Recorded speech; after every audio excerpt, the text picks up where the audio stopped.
I hope you are well, I hope you are safe, सब खैरियत से होंगे, सब ठीक ठाक होंगे। अच्छा जी, आज का जो हमारा टॉपिक है, आज जो हमने लेक्चर आज हमने डिस्कस करना है वो स्ट्रक्चर ऑफ करंट अफेयर्स को आज हमने डिस्कस करना है। And exactly how this current affairs topic has to be जो है वो डिस्कस्ड, और उसको क्वेश्चन को कैसे आपने जो है वो अंडरस्टैंड करना होता है, क्वेश्चन को कैसे लिखना होता है, और उसमें नंबर क्यों नहीं आते स्टूडेंट्स के। करंट अफेयर्स एक ऐसा सब्जेक्ट है, आई पर्सनली बिलीव के जिसके अंदर स्टूडेंट्स ना बहुत I personally understand this idea कि स्टूडेंट थोड़ा इजी ले लेते हैं इस सब्जेक्ट को, या इजी नहीं लेते तो स्टूडेंट्स के नंबर इसलिए नहीं आते क्योंकि स्टूडेंट्स को ये नहीं पता कि करंट अफेयर्स के जो क्वेश्चन है उसको अटेम्प्ट करने का तरीका क्या होता है और उसको किस तरह स्ट्रक्चर करना होता है अपने पूरे के पूरे आंसर को।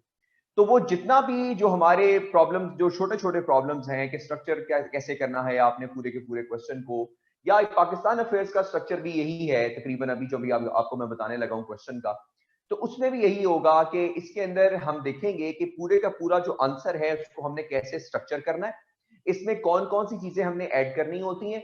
एग्जामिनर ने अगर हमसे एक स्पेसिफिक टाइप का क्वेश्चन पूछा हुआ है तो उसका फिर आगे आंसर हमने कैसे देना है, मतलब वो सारी की सारी चीजें जो है आज हम अंडरस्टैंड करने की कोशिश करेंगे। इसके अंदर वो मैप्स वगैरह, वो डायग्राम्स वगैरह, वो किस तरह जो है ऐड करनी होती हैं, और उसके अलावा जो हमारे पास फ्लो चार्ट्स हैं, वो जो भी छोटे छोटे क्वेश्चंस आपके regarding the structure of current affairs होंगे, उसको हम इंशाल्लाह जो है वो अंडरस्टैंड करने की जो है वो कोशिश करेंगे। और इसके अलावा ये भी देखेंगे कि एग्जामिनर जो है वो हमें क्या कहता है कि स्टूडेंट्स के नंबर क्यों नहीं आते सीएसएस के करंट अफेयर्स के पेपर के अंदर, क्योंकि एग्जामिनर की रिपोर्ट ने भी हमें कुछ चीजें समझाई हैं कि स्टूडेंट्स जो है करंट अफेयर्स के पेपर में कहाँ गलती करते हैं और जिसकी वजह से उनके स्टूडेंट्स के नंबर नहीं आते। तो आज हम वो सारा स्ट्रक्चर देखेंगे, आज हम देखेंगे कि आप लोग गलती कहाँ पर करते हो और आपके नंबर क्यों नहीं आते। और I hope, wish and pray कि आप लोग कुछ स्ट्रक्चर जो है वो अंडरस्टैंड करो ताकि आप लोगों के लिए हेल्प हो आगे जब भी आप करंट अफेयर्स का कोई टॉपिक पढ़ोगे या क्वेश्चन अटेम्प्ट करोगे। इस स्ट्रक्चर को अपने ज़हन के अंदर रखना, तो आपका इंशाल्लाह क्वेश्चन जो है वो अच्छा जो है वो अटेम्प्ट हो जाएगा। हम स्टार्ट करते हैं करंट अफेयर्स का जो स्ट्रक्चर जो है, मैं आपको इसमें एक छोटी सी चीज पहले समझा दूं। याद कीजिए पहला लेक्चर जिसमें आपको मैंने कहा था कि ये वो फिगर है 720 का, जो गोल्डन फिगर है जिसको आपने अचीव करना है किसी सूरत में, और कोशिश करनी है आपने इसको अचीव करने की, क्योंकि अगर आप इसको अचीव कर लेते हैं तो आप अपनी डिजायर्ड एलोकेशन की तरफ चले जाते हैं। 720 का मतलब क्या है? 720 का मतलब ये है कि आपके पास 60 नंबर आने चाहिए हर सब्जेक्ट के अंदर, क्योंकि 12 सब्जेक्ट्स हैं आपके पास। क्योंकि अगर हम 16 इंटू 12 करेंगे तो हमारे पास 720 नंबर आते हैं। इसका मतलब है कि हमारे पास हर सब्जेक्ट में 60 नंबर आएंगे तो हम 720 के फिगर को अचीव करेंगे। लेकिन हमारे पास कुछ सब्जेक्ट्स ऐसे भी आते हैं, जैसे हमारे पास इंग्लिश ऐसे का सब्जेक्ट है, हमारे पास प्रेसी का सब्जेक्ट है, हमारे पास कुछ और भी सब्जेक्ट्स हैं जिनके अंदर 60 बहुत मुश्किल आते हैं। अगर आपकी प्रेसी बहुत अच्छी है, कंपोजिशन बहुत, मैं ये नहीं कह रहा कि नामुमकिन होता है 60 अचीव करना, बहुत जो है वो अच्छा, अगर आपने पेपर अटेम्प्ट किया तो 60 नंबर आ जाते हैं आपके। लेकिन प्रेसी के अंदर या कंपोजिशन के अंदर या ऐसे के अंदर 60 लेना जो है वो एक मेहनत वाला काम है। तो आइडिया ये है कि अगर आप फॉर एग्जांपल 60 में नहीं लेते तो आप डेफिसिट में चले जाते हैं। Same goes for current affairs, क्योंकि आपके पास ये जो जनरल साइंस एंड एबिलिटी का पेपर होता है, आपके पास पाकिस्तान अफेयर्स का पेपर होता है, और आपके पास करंट अफेयर्स का पेपर होता है। इन तीनों में कलेक्टिवली पास होना जरूरी होता है। अभी गौर से सुनिए, आपने इन तीनों में कलेक्टिवली 120 नंबर लेने होते हैं पास होने के लिए, कलेक्टिवली 120। तो अगर फॉर एग्जांपल आप 120 नंबर ले भी लेते हैं इसके अंदर और पास भी हो जाते हैं आप इसमें, ये तो कोई कलेक्टिवली काउंट किया जाता है, ये तीनों सब्जेक्ट्स इकट्ठे काउंट किए जाते हैं 120 नंबर के लिए। तो अगर आपने 120 नंबर इसमें लेने हैं तो पास तो आप हो जाते हैं, लेकिन कहने का मकसद ये है कि अगर आप 60 की एवरेज पे जाते तो आपके तो 180 आने चाहिए थे, और आप अभी भी फिर 60 नंबर के डेफिसिट के अंदर हो जाते हो, राइट। तो यहां पर अंडरस्टैंड करने की ये जरूरत है कि आपको सीएसएस के करंट अफेयर्स में एटलीस्ट 60 नंबर जो लेने हैं वो किस तरह लेने हैं, आपने किस तरह 60 नंबर्स की तरफ आना है, और या इससे ज्यादा नंबर जितने आपके आ जाएं तो उतने ज्यादा आपके लिए जो है फायदेमंद हो जाएगा। क्योंकि अगर जितने आपके ज्यादा नंबर होंगे, वो जितने खुदा ना खास्ता किसी सब्जेक्ट में पीछे कम नंबर होंगे, उसको वो कंपनसेट अल्टीमेटली कर देंगे। 2015 के अंदर जब मेरा सीएसएस हुआ था, मेरे 72 स्कोर था मेरा। आई पर्सनली बिलीव कि 72 स्कोर भी थोड़ा कम था, क्योंकि आई थॉट कि मैं 75 को क्रॉस करूंगा, लेकिन उसकी एक बहुत बड़ी वजह, एक तो मेरी हैंडराइटिंग है जो कि आप देख रहे हैं, और दूसरी वजह ये थी बेसिकली कि जो स्ट्रक्चर है वो जब आप आहिस्ता आहिस्ता आपको समझ आती हैं चीजों के बारे में, स्ट्रक्चर मुझे बाद में भी ज्यादा कुछ और चीजें भी क्लैरिफाई हुई उसके बाद, तो आई थॉट कि वो चीजें शुरू के अंदर स्टूडेंट्स को बतानी बड़ी जरूरी है कि अगर आपको शुरू के अंदर ये चीजें समझा दी जाएं और आपके लिए आगे फिर सारे का सारा काम आसान हो जाएगा कि स्ट्रक्चर के अंदर क्या आता है। एग्जामिनर ने हमसे वो सवाल पूछा है तो हमने उसको किस तरह अटेम्प्ट करना है और उसके लिए वो जो चीजें एग्जामिनर पूछता है, लेट अस अंडरस्टैंड कि हमारे पास ये क्या क्या चीजें जो है वो आती हैं। शुरू के अंदर मैं आपको समझा देता हूं स्ट्रक्चर ऑफ करंट अफेयर्स में। पहली बात है, एग्जामिनर ने हमें कहा है स्ट्रक्चर ऑफ करंट अफेयर्स में या करंट अफेयर्स के पेपर के अंदर एग्जामिनर कहता है कि दी understanding of the question is poor.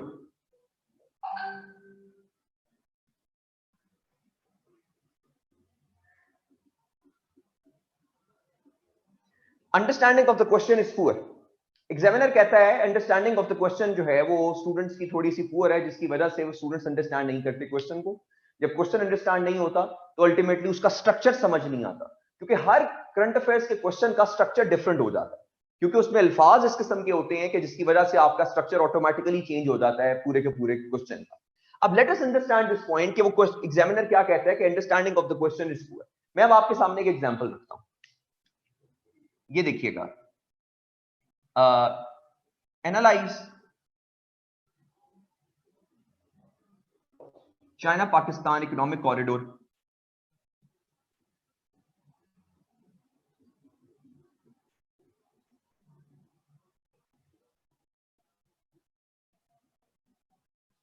as a game changer.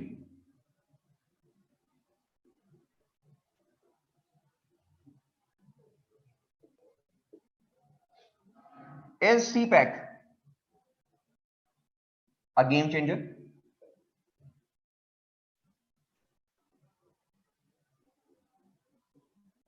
Evaluate.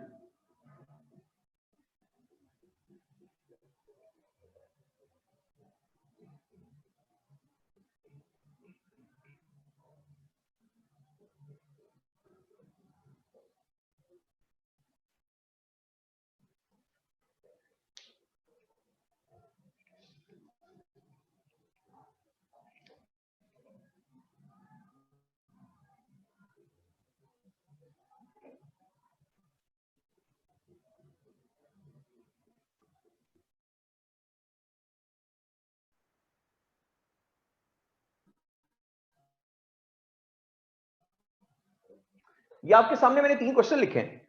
Analyse China Pakistan economic corridor as a game changer. दूसरा क्वेश्चन मैंने लिखा है इस China Pakistan economic corridor a game changer, evaluate. तीसरा लिखा है assess China Pakistan economic corridor as a game changer and a threat. अब आपके पास ये 3 क्वेश्चंस आपके पास एग्जिस्ट करते हैं, या अगर आप फॉर एग्जांपल इस पॉइंट को छोड़ दें, एंड द थ्रेट को छोड़ दें, निकाल दें यहां से, assess China Pakistan economic corridor as a game changer. आप में से मुझे कोई बताए कि इन तीनों सवालों के अंदर स्ट्रक्चर में कहां फर्क आएगा? What is the difference between these 3 questions? इन तीनों के अंदर अंडरस्टैंडिंग में आपको कहां फर्क नजर आ रहा है? आपको स्ट्रक्चर में क्या नजर आ रहा है कि स्ट्रक्चर कहां गलत है, या स्ट्रक्चर जो है इस पूरे के पूरे सवाल का वो जो है वो किस तरह इसके अंदर डिफरेंस आएगा सारे का सारा? 1 and 3 are same, analysis valuation, अच्छा जी, ठीक है जी, arrangement right no CPEC as game changer, अच्छा सही है। एनालिसिस वैल्यूएट असेस, ठीक है। आर्गुमेंट तो आपके पास मैं समझ रहा हूं आपके पास कि आप मुझे कह रहे हैं कि इसमें बेसिक फर्क जो आ रहा है वो पहले क्वेश्चन के अंदर एनालिसिस का फर्क आ रहा है, दूसरे में वैल्यूएशन का फर्क आ रहा है, और तीसरे के अंदर हमारे पास असेसमेंट का फर्क आ रहा है। आप में से मुझे कोई ये बताया कि what is difference between these 3 words? इन तीनों में फर्क क्या होता है? What is the difference between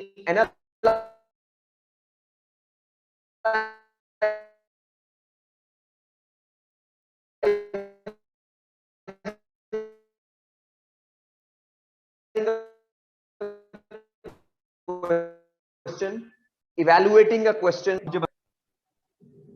आप में से कोई बंदा अनम्यूट हो ताकि वो क्वेश्चन का आंसर कर दे, ताकि हमें उस चीज के बारे में अंडरस्टैंडिंग हो जाए। Anyone who wants to talk? Comments में समझ नहीं आएगा, मुझे भी समझ नहीं आएगा, आप लोगों को भी जी। उस्मान को करें जरा।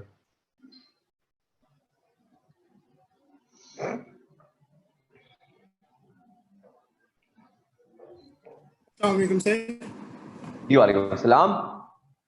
सर जो मैंने अंडरस्टैंडिंग की है, जो मेरी कंप्रीहेंशन है फर्स्ट की, वो ये है कि वो हमें डायरेक्शन दे रहा है कि जो सी पैक है वो एज अ गेम चेंजर है, उसके क्या एस्पेक्ट्स हैं हमने हैं। और सेकंड में वो हमसे पूछा कि हम क्या समझते हैं कि जो सी पैक है वो गेम चेंजर है कि नहीं, हमने साइड लेनी है उसमें।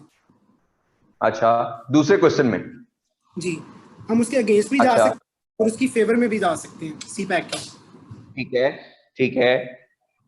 सर तीसरा भी मैंने नहीं समझा, अच्छा सी पैक एज अ गेम तीसरा चेंजर। भी?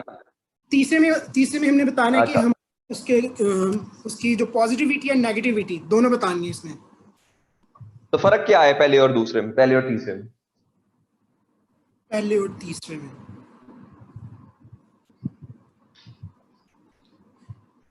सिर्फ तीसरे में हमने अभी तक जो काम हो चुका है, जो फायदे हमें आए हैं या नुकसान आए हैं, वो बताने हैं सिर्फ।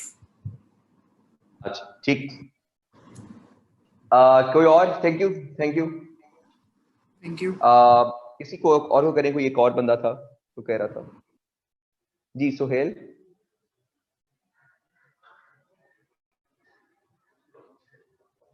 जी सारा, उसके बाद सारा को करते हैं। पहले सुहेल को कर लें, उसके बाद सारा को कर लेते हैं। जी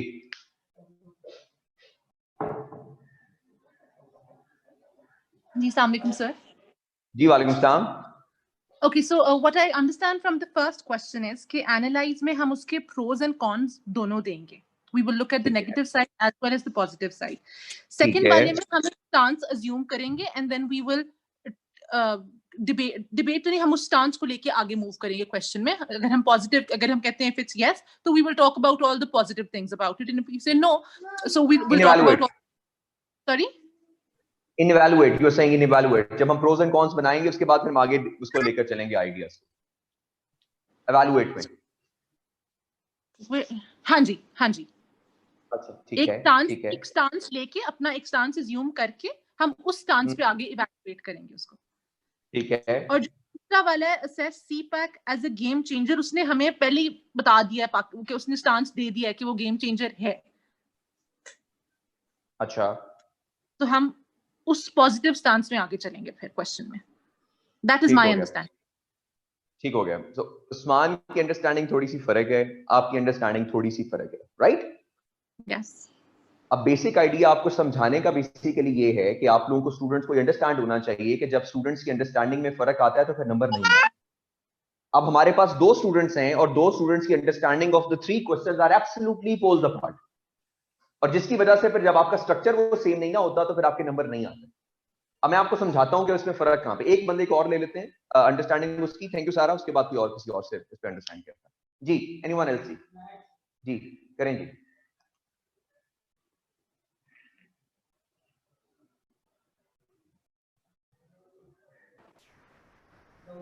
जी जी सर आवाज आ रही है? जी जी जी क्लियर है आवाज। यस सर, जो फर्स्ट क्वेश्चन है ना वो पूछ रहा है analyze CPEC as a game changer. वो हमें डायरेक्शन दे रहा है, वो कह रहा है कि सीपैक एक गेम चेंजर है, इसको एनालाइज करना है आपने। वो कैसे एनालाइज, फैक्ट्स एंड फिगर्स जो भी आपके हैं। जो सेकंड और थर्ड क्वेश्चन है वो सर एक ही क्वेश्चन, सेम क्वेश्चन है। वो हमें कह रहा है एक तो साइड लें, ठीक है। लेकिन सर यहाँ पे एक और क्वेश्चन आ जाता है कि जो स्टेट की पोजीशन होती है किसी भी खास एक एस्पेक्ट्स पे या प्रोजेक्ट पे, उसके अगेंस्ट तो नहीं जा सकते। फॉर एग्जांपल हम सी पैक को, जो स्टेट की जो एक पोजीशन है कि जी ये तो गेम चेंजर है ही है, हमें बहुत फायदा दे रहा है, चाइना हमारा बहुत सारा इकोनॉमिक फ्रेंड है ये वगैरह, उसके खिलाफ तो हम जा ही नहीं सकते। यहाँ पे सर एक इशू आ जाता है जो सेकंड और थर्ड क्वेश्चन में आ जाता है। यानी आप कहते हो कि सेकंड और थर्ड ऑलमोस्ट सेम है और फर्स्ट क्वेश्चन के अंदर हमें एनालिसिस करना होता है, ठीक है। असेस में हमें जज ही करना होता है कि वो भी ऐसे ही है, ऊपर वाला भी है, ये वो डायरेक्ट पूछ रहा है कि इस सीपैक का गेम चेंज एवेल्युएट करें, और सेकंड में वो पूछ रहा है कि असेस ऑब्जेक्ट। ठीक, थैंक यू दाऊद। अब अंडरस्टैंडिंग कर लें जरा आप लोग सारे के सारे। हमारे पास तीन किस्म की डायमेंशंस आई हमारे पास, और तीन डिफरेंट स्टूडेंट्स ने हमारे पास तीन डिफरेंट किस्म के आइडियाज हमारे सामने रखे। यानी कि वो तीन डिफरेंट स्टूडेंट्स जो हैं हमें ये आइडियाज दे रहे हैं कि हमारे पास एक स्टूडेंट के मुताबिक एनालाइज में और असेसमेंट में मेजॉरिटी के मुताबिक यहाँ पे भी कोई फर्क नहीं है, राइट। एक स्टूडेंट के मुताबिक एवेलुएट और असेसमेंट में कोई फर्क नहीं होता, लेकिन एनालाइज थोड़ा सा फर्क होता है। और तीसरे के मुताबिक हमने एनालाइज के अंदर उसको जो है वो पार्ट्स में डिवाइड करके डिबेट को आगे लेकर जाना होता है सारे के सारे। मतलब आप अंदाजा ये लगा लीजिए, मैं आपको सिर्फ अंडरस्टैंडिंग के लिए आपके सामने 3 क्वेश्चन इसलिए लिखे ताकि आपको ये अंदाजा हो कि एग्जामिनर हमसे क्या पूछता है और हम उसमें क्या लिखते हैं। मैं आपको सिर्फ सबसे पहले बड़ी सिंपल से अंडरस्टैंडिंग ये समझा दूं। अगर आपको लगता है कि इन तीनों सवालों के अंदर हमारे पास हमने गेम चेंजर उसको साबित करना है और हमारा स्ट्रक्चर में कोई फर्क नहीं आएगा, हमारे पूरे के पूरे स्ट्रक्चर में कोई फर्क नहीं आएगा, अगर ये तीनों सवालों में से कोई किसी किस्म का सवाल हमारे पास आ जाए तो आप बिल्कुल गलत हैं। इन तीनों सवालों में बहुत फर्क है। एनालाइज का जमीन आसमान का फर्क है असेसमेंट का, और असेसमेंट जमीन आसमान का फर्क है एवैल्यूएट का, और evaluate is totally different from analysing the entire question. अब let us understand the difference between these words. इनके दरमियान आपको फर्क समझ लगेगा तो फिर आपको सारे के सारा स्ट्रक्चर समझ लगेगा कि हमारे पास अगर जिस तरह के वर्ड्स आते हैं तो वर्ड्स के बाद पूरे का पूरा स्ट्रक्चर कैसे चेंज हो जाता है क्वेश्चंस का। अब let us understand this point. मैं पहले आपको इनके दरमियान फर्क समझाता हूं। ये एनालाइज का वर्ड क्या होता है, हमारे पास इवैल्यूएट क्या होता है, और हमारे पास असेस क्या होता है। इन तीनों को आप समझेंगे, फिर आपको मैं थर्ड पॉइंट पे लेके जाऊंगा कि जब इनके साथ क्रिटिकली ऐड हो जाता है, जब आपने क्रिटिकली इवैल्यूएट करना है, क्रिटिकली असेस करना है सारे के सारे क्वेश्चंस को। इन सारे क्वेश्चंस में फर्क है, इन सारे अंडरस्टैंडिंग्स में फर्क है। लेट अस अंडरस्टैंड कि इनके दरमियान पहला फर्क क्या होता है। एनालाइज, अगर आप लोग ये समझते हैं कि एनालाइज का मतलब होता है एनालिसिस करना, अगर आप लोग ये समझते हैं कि एनालाइज का मतलब होता है एनालिसिस करना किसी सवाल पे, तो आप बिल्कुल गलत हैं। एनालाइज का मतलब एनालिसिस करना नहीं होता। एनालिसिस आपका वैल्यूएशन के अंदर आता है, जब आप वैल्यूएशन कर रहे होते हैं तब आप अपना एनालिसिस देते हैं। अब लेट अस अंडरस्टैंड एनालाइज क्या होता है। By analysing a question I mean कि you have to divide the entire question into different parts. You have to जो है वो bifurcate the entire question into different parts. You have to deconstruct the entire question into different parts. आपको पूरे के पूरे question को deconstruct करना होता है, और फिर उसको आपने जो deconstruct किया है पूरे क्वेश्चन को, हर पार्ट के ऊपर अलग-अलग बात करनी होती है, right? First of all, you have to deconstruct the entire question into different parts. Then you talk about every single part separately, right? यानी पहला काम आपने क्या करना है, you have to deconstruct the entire question. Second part आपने क्या करना है, now you understand, now you talk about every part that you have deconstructed, differently. Let me give you an example. अगर मैं आपसे कहूं कि write an essay on an elephant, right? elephant के ऊपर ऐसे लिखे, बच्चे लिखते हैं elephant के ऊपर ऐसे। तो अगर आप एलिफेंट की प्रॉपर ऐसे लिखना शुरू कर देंगे, एलिफेंट ये करता है, एलिफेंट ये करता है, एलिफेंट ये करता है, राइट? आप जनरली उस पर बात कर रहे हैं। लेकिन अगर मैं आपको ये कहूं कि एनालाइज दी जो है वो एलिफेंट एज एन एनिमल, तो फिर अब आपको उसको डीकंस्ट्रक्ट करना है। अब आपको उसके दांतों पे अलग बात करनी है, आपको उसकी ट्रंक पे अलग बात करनी है, आपको उसके कानों पे अलग बात करनी है, उसके टांगों के ऊपर अलग बात करनी है। यानी आपको फिर पूरे क्वेश्चन को डीकंस्ट्रक्ट करके उस क्वेश्चन पे एक इकट्ठा बात नहीं करनी, उसको डिवाइड करना है पार्ट्स के अंदर, और पार्ट्स में डिवाइड करके फिर आपने उसको गेम चेंजर की तरफ लेकर जाना। Let us understand this question. Analyze China Pakistan economic corridor as a game changer.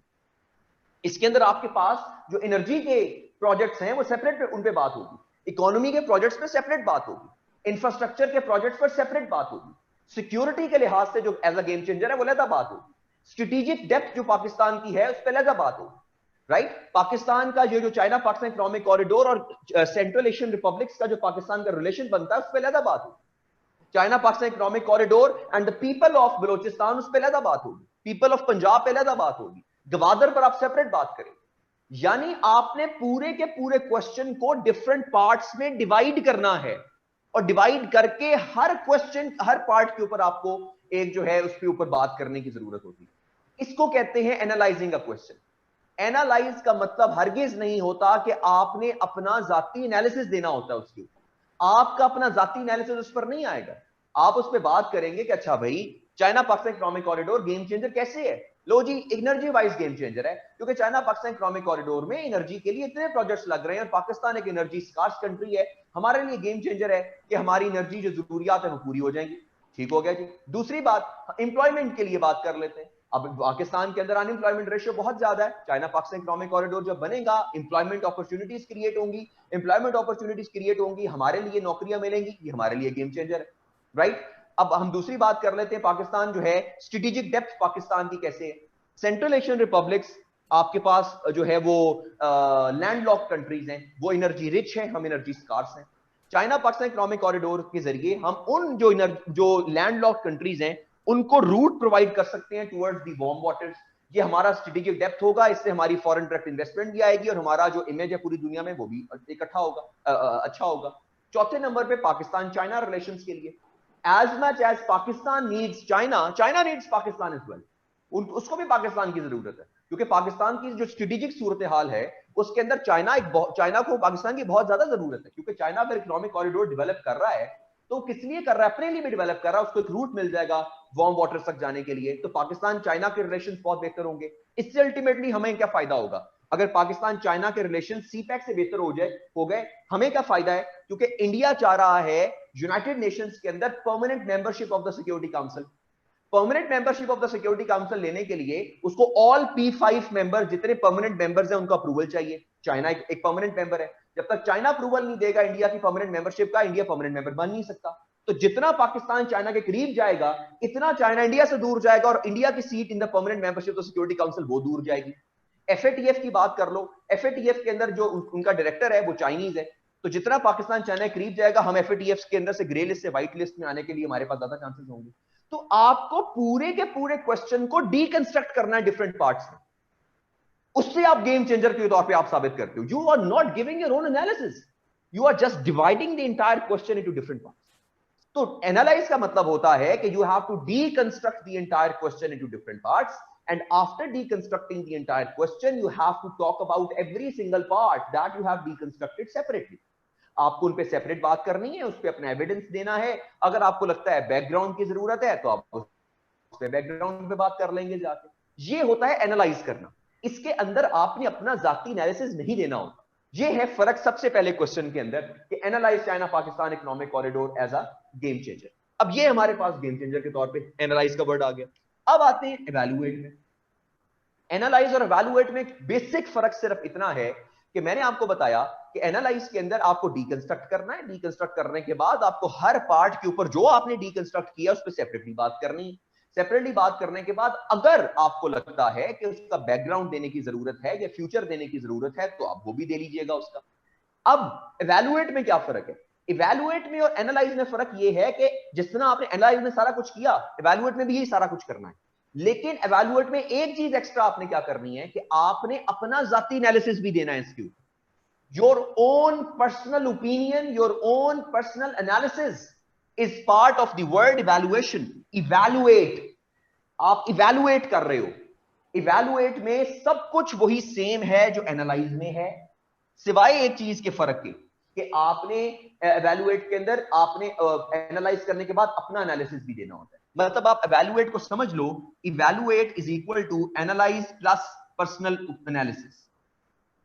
आपका जो एनालाइज के आपने जो सारे काम करने थे वो तो आप करेंगे इवैल्यूएशन के अंदर, लेकिन साथ में अपना पर्सनल एनालिसिस भी देंगे। ये होता है evaluate.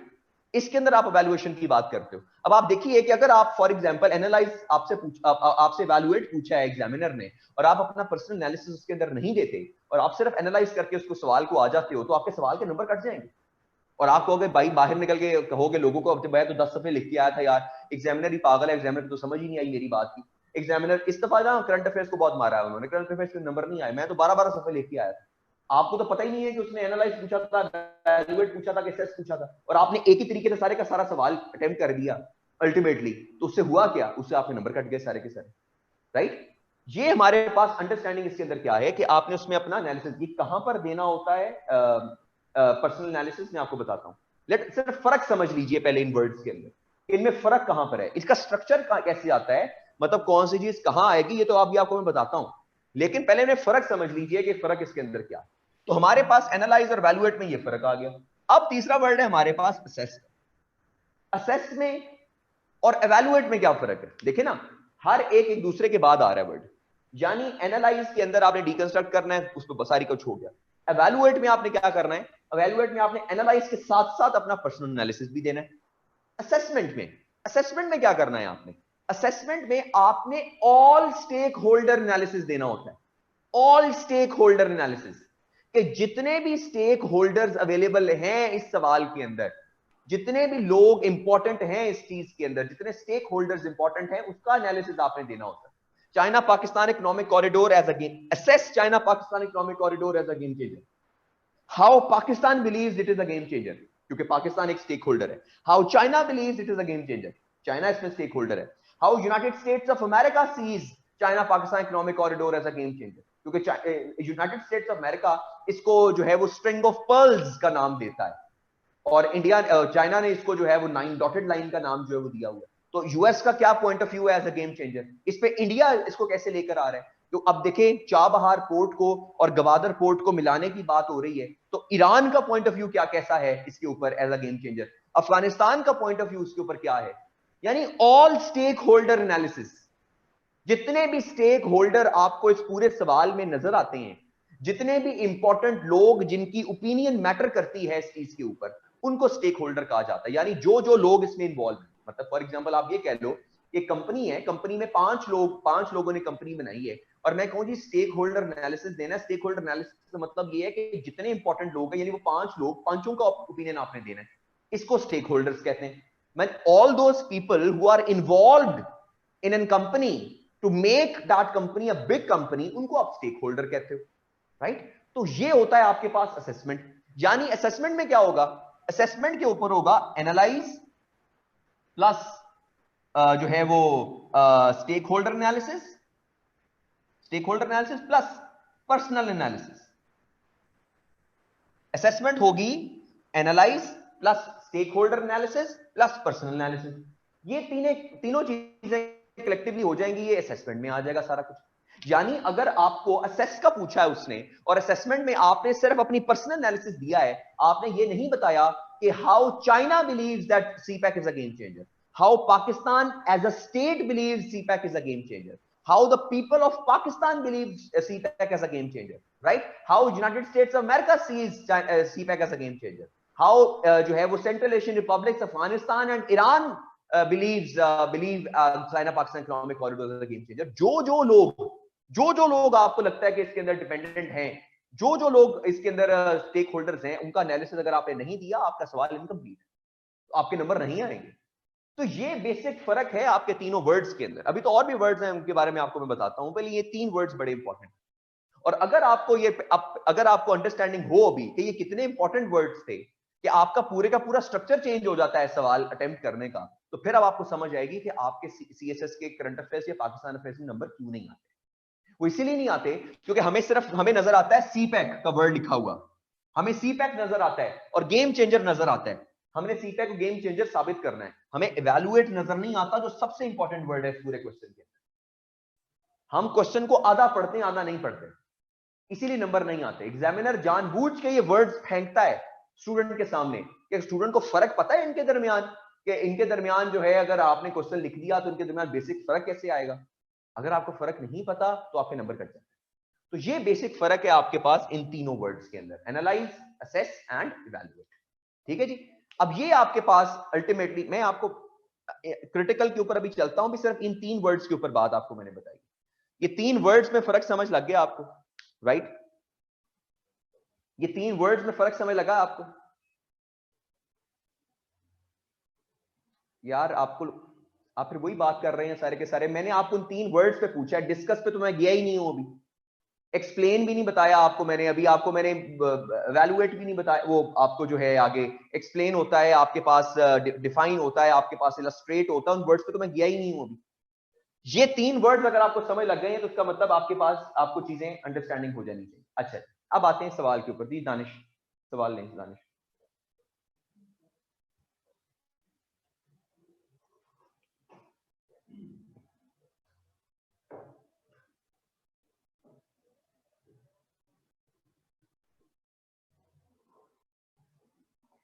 Danish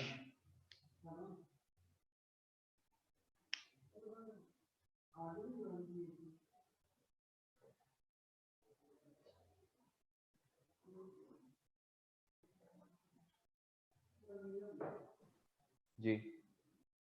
Assalamu alaikum, sir. जी वालेकुम सलाम. Sir, I had a couple of questions. The first one was, you said the US referred to Chinese policy as a spring of pearls. What does China refer to CPEC as? String of pearls, apologies. What does China refer to CPAC as? 9 dotted line. 9 dotted line. And my second question was, sir, in relevance to the terminology like evaluation, analyze, and assess, does it lead to a difference in the amount of writing you do for each question? Because when you're assessing a question that involves assessment, stakeholder analysis, and personal analysis, which I'm assuming is a lot more in terms of content as compared to something like analyze. So does it make a difference? Absolutely, it does make a difference. उसमें आपने करना क्या होता है? For example, आपको मैंने पहली class में बताया था कि your entire question will be around 7 sides of the paper, यानी 3.5 pages बनते हैं आपके पास. 7 sides बनते हैं. अगर आप सिर्फ एनालाइज पे बात कर रहे हो, इसका मतलब आप एनालाइज के अंदर पूरे के पूरे क्वेश्चंस को लेकर जाओगे, पूरे के पूरे क्वेश्चन को 7 पेजेस पर एक्सप्लेन करोगे. लेकिन अगर आप असेसमेंट पे आ जाते हो, तो असेसमेंट के ऊपर आप करोगे क्या कि आप एनालाइज का जो पार्ट है उसको थोड़ा स्क्वीज करोगे, स्क्वीज करके उसको 3-4 पेजेस पर लेकर आके बाकी स्टेक होल्डर एनालिसिस और पर्सनल एनालिसिस को जगह दोगे. मैं ये नहीं कह रहा कि आपने अपनी लेंथ को 8, 10, 20 पेजेस पर ले जाना है. आपने स्क्वीज करना उसको 7 पेजेस के ऊपर ही. यानी अब आपने करना क्या है, जब आपने दो आपने डिफरेंट डोमेन्स पर आप एनालाइज कर रहे थे, 2 डिफरेंट डोमेन्स, उनको जोड़ के एक डोमेन बना के एनालाइज कर लो, राइट? और उसके बाद फिर जो जगह बची आपके पास, वो आप स्टेक होल्डर एनालिसिस और आप पर्सनल एनालिसिस को वो जगह दे दो. तो आपने क्वेश्चन की लेंथ खुद नहीं बढ़ानी. वो क्वेश्चन की लेंथ अगर आप खुद बढ़ा लोगे तो आपके लिए परेशानी हो जाएगी, क्योंकि आपको फिर बाकी क्वेश्चंस की लेंथ भी बढ़ानी पड़ेगी. Just predominantly concentrate more on stakeholder analysis and personal analysis, और उसको assessment को जी. अगर assessment आती, I'm not saying that you need to give more जो है वो space to personal assessment या अपने stakeholder analysis, आपने equal देना है. लेकिन अगर word critically आ जाता है, critically, तो उसमें मैं आपको समझाऊंगा. critically के अंदर आपका difference हो जाता है थोड़ा सा, कि आपने थोड़ा सा weightage किसी एक पार्ट को ज्यादा देनी होती, किसी एक को कम देनी होती. वो मैं उस पे आता हूं. Thank you, sir. Thank you, sir. ठीक जी. एनी अदर क्वेश्चन जी? किसी और का सवाल है?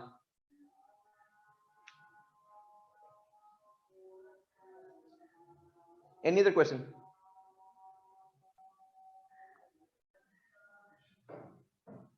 जी. अरसलान, कोई फर्क नहीं होता पर्सनल एनालिसिस और सिंपल एनालिसिस में. पर्सनल एनालिसिस, आपका जो एनालिसिस होता है वो पर्सनल एनालिसिस ही होता है. उसको एनालिसिस को सिंपल एनालिसिस कह लो या पर्सनल एनालिसिस कह लो, एक ही चीज होती है, इसमें कोई फर्क नहीं होता. जी. ये एनालिसिस हम जो भी देंगे उसमें ऑलरेडी हम अपनी पर्सनल ओपिनियन वगैरह उसमें डालेंगे, इंक्लूड करेंगे. तो वैसे ही हम जो पर्सनल एनालिसिस देंगे, हम क्या हेडिंग क्या देंगे, मतलब उसमें एक पैरा में लिखेंगे, कैसे लिखेंगे, how will be the outline, like I mean थोड़ा अगर आप एक टॉपिक को तीनों वेज में एनालाइज एवैल्यूएट. अभी आपको स्ट्रक्चर तो समझाया ही नहीं मैंने जी. आपको तो मैंने बताया ही नहीं कौन सा पार्ट पहले आएगा, कौन सा दूसरा आएगा, कौन सा तीसरा आएगा. उस स्ट्रक्चर पे तो मैं गया ही नहीं हूं. अभी तो मैं सिर्फ आपको इनके फर्क समझा रहा हूं. फर्क आपको समझ लगेगा. स्ट्रक्चर तो अगली बात है कि इनके अंदर फॉर एग्जांपल ये वर्ड आएगा तो पहली आपकी हेडिंग क्या बनेगी, दूसरी क्या बनेगी, तीसरी क्या बनेगी, वो आपको समझाता हूं. तसल्ली रखो यार, तसल्ली रखो. ठीक है, थैंक यू. ठीक है, ठीक है. और कोई एनी अदर क्वेश्चन जी? इन तीनों वर्ड्स में अगर आपको समझ नहीं आ रहा तो वो सवाल पूछें. जी अहमद. अस्सलाम वालेकुम. सर मैंने एक छोटी सी चीज पूछी थी. जो पहले 2 क्वेश्चंस हैं, इसमें हमने यानी जो इमीडिएट पार्टीज इन्वॉल्वड हैं इस क्वेश्चन के अंदर, उनका जिक्र करना है, और मतलब यूएस, ईरान वगैरह का नहीं करना. हाँ जी, क्योंकि उसमें स्टेक होल्डर नहीं ना है. वो स्टेक होल्डर्स यहाँ पे आते हैं असेसमेंट के अंदर. सही होगा. ठीक हो क्या? क्योंकि स्टेक होल्डर एनालिसिस जो होगा आपका, वो उसमें स्टेक होल्डर्स वो सारे के सारे अंडरस्टैंडिंग है आपकी, कि जिसके अंदर आपने जितने भी स्टेक होल्डर्स हैं वो आपने इसके अंदर ऐड करने होते हैं. लेकिन अगर फॉर एग्जांपल आपके पास जो है वो सिर्फ एवेलुएट का वर्ड आता है, तो इसमें सिर्फ आपका अपना पर्सनल ओपिनियन है और साथ आपका एनालिसिस वाला एनालाइज वाला पार्ट है. बस ये काम है. इसके अंदर आपने वो नहीं करना, मतलब स्टेक होल्डर एनालिसिस नहीं करना. बस क्लियर हो गया? Thank you sir. जी. और कोई सवाल? जी जी. it is important कि the question that has assessment or has stakeholder analysis. assess का मतलब ही ये होता है कि आपने उसके अंदर वो सारे स्टेक होल्डर्स को लेकर आना है जिसके ऊपर जो जो रिलेटेड है उस पूरे के पूरे क्वेश्चन के. जहां जहां वो क्वेश्चन, अगर जहां पे असेसमेंट आ गई है, असेसमेंट का मतलब है आपने स्टेक होल्डर्स पे बात करनी है. अगर आप स्टेक होल्डर्स पे बात नहीं करेंगे, क्वेश्चन अधूरा है, हाफ है. ऊपर देखें जरा कमेंट्स के अंदर कोई अदर क्वेश्चन और हो, उसके बाद आगे चलता है.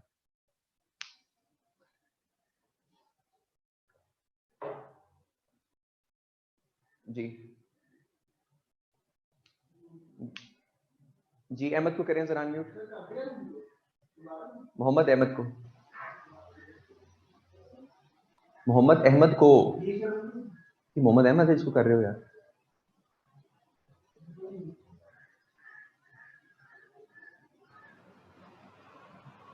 Assalamu alaikum, sir. जी वालेकुम सलाम। Sir, I would like to ask the importance of punctuation marks in the question. Just like in the second question, there is a question mark placed. Sir, does it change the whole perspective of the question the examiner is trying to ask us? Because if you put a question mark on it, we would have to see the positive and negative aspects of the question.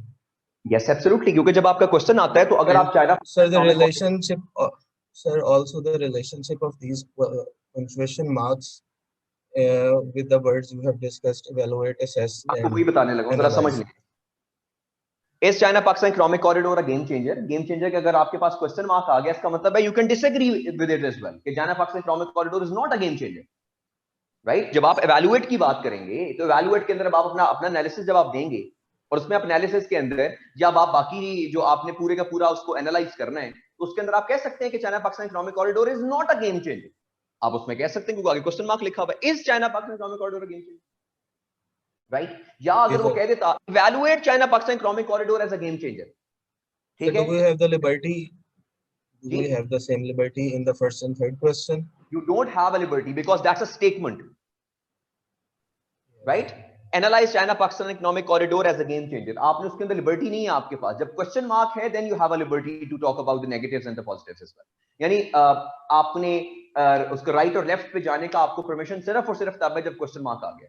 हाँ, आप during the analysis आप pros and cons बता के, लेकिन further आप and पर जाके ये बताओगे कि it is a game changer, right? क्योंकि उसके अंदर क्वेश्चन मार्क नहीं है। लेकिन यहां पे अगर आपके पास एंड पे क्वेश्चन मार्क लगा हुआ है तो यहां पे प्रोज एंड कॉन्स बता के आपके पास ऑप्शन ये होता है कि आप एंड पे ये भी कह सकते हो it is not a game changer. Okay sir, ठीक हो गया? क्लियर हो गया? ठीक हो गया? Yes sir. अच्छा, हमारे पास अब ये वर्ड्स, हमारे पास जो तीन हमारे पास वर्ड्स आ रहे थे इसको हमने अंडरस्टैंड किए। अब let us understand other point as well. अगर आपके पास क्रिटिकल का वर्ड इसके अंदर ऐड हो जाता है, क्रिटिकल का वर्ड इसके अंदर, late us understand this point. अगर हमारे पास आ गया जी क्रिटिकली इवैल्यूएट, क्रिटिकली असेस, कोई भी वर्ड मतलब हमारे पास वर्ड मतलब क्रिटिकल ऐड हो गया, बस ये समझ लीजिए किसी की आगे भी। अब आपने करना क्या? अब आपके पास पॉइंट ये है कि उसके अंदर आपने सिर्फ और सिर्फ एक काम ये करने वाला होता है कि उसके अंदर जिस पार्ट के अंदर जिस पॉइंट के साथ जिस वर्ड के साथ क्रिटिकली लग गया हुआ है उस पॉइंट के ऊपर या उस वर्ड के ऊपर ज्यादा एम्फेसिस हो जाएगा आपका। यानी फॉर एग्जांपल अगर मैं कहूं कि मुझे आ गया है क्रिटिकली इवैल्यूएट लिखा वर्ड, क्रिटिकली इवैल्यूएट, तो इसका मतलब यह है कि जो मैंने एनालिसिस देना था अपने क्वेश्चन के अंदर, जब मैं एनालाइज करना था, एनालिसिस अपना देना था एंड पर इवैल्यूएशन के अंदर, तो अब क्योंकि क्रिटिकली वर्ड लिखा हुआ है तो मुझे अपने एनालिसिस को ज्यादा वेटेज देनी है। मतलब अगर पहले मेरा एनालिसिस जो मैंने अपना जाती एनालिसिस करना था एक पेज पर आना था, तो अब मैंने अपने जाती एनालिसिस को 2 पेज पर ले जाना है। यानी जिस वर्ड के साथ क्रिटिकली का वर्ड ऐड हो जाएगा उस चीज के ऊपर ज्यादा जो है वो एम्फसाइज जो आप करोगे। फॉर एग्जांपल अगर क्रिटिकली असेस आ जाएगा तो इसके अंदर आप देख लीजिए वैल्यूएशन और असेसमेंट में क्या फर्क था, स्टेक होल्डर एनालिसिस का। तो आपने क्रिटिकली असेस में क्या करना है कि अब आपने स्टेक होल्डर एनालिसिस पर ज्यादा फोकस करना है, मतलब आपने उसको ज्यादा वेटेज देनी है। आप एनालाइज के अंदर 3 पेज लगा लो, राइट, और उसके बाद आप स्टेक होल्डर एनालिसिस पे ज्यादा फोकस करो। वैसे तो आपने डिवीजन करनी है ना 7 पेजेस की, वो आपकी 7 पेजेस की डिवीजन हो सकती है। फॉर एग्जांपल कि आपने जो है वो 3 पेजेस के ऊपर एनालाइज कर लिया, ठीक है, आपने 3.5 पेजेस के ऊपर जो है वो असेस कर लिया और आधे पेज के ऊपर जो है वो आपने फॉर एग्जांपल वो कर लिया, अपना जाती ओपिनियन दे लिया आपने। लेकिन अगर क्रिटिकली का वर्ड आ गया है तो आपने क्या करना है, आपने ये जो अपना पोर्शन है यानी अपनी जाती ओपिनियन का और स्टेक होल्डर एनालिसिस का, इस पर ज्यादा फोकस करना है। अब आपके पास 3.5 नहीं बल्कि 4 या 4.5 सफ़े आ जाएंगे जो अब आपने क्रिटिकल एनालिसिस करना होगा, क्रिटिकली असेस करना होगा स्टेक होल्डर एनालिसिस को और अपनी जाती ओपिनियन को। तो जो आपका अपना जाती ओपिनियन है यानी आपका अपना एनालिसिस और स्टेक होल्डर का एनालिसिस, इन दोनों पर ज्यादा फोकस होगा इन क्रिटिकली असेस।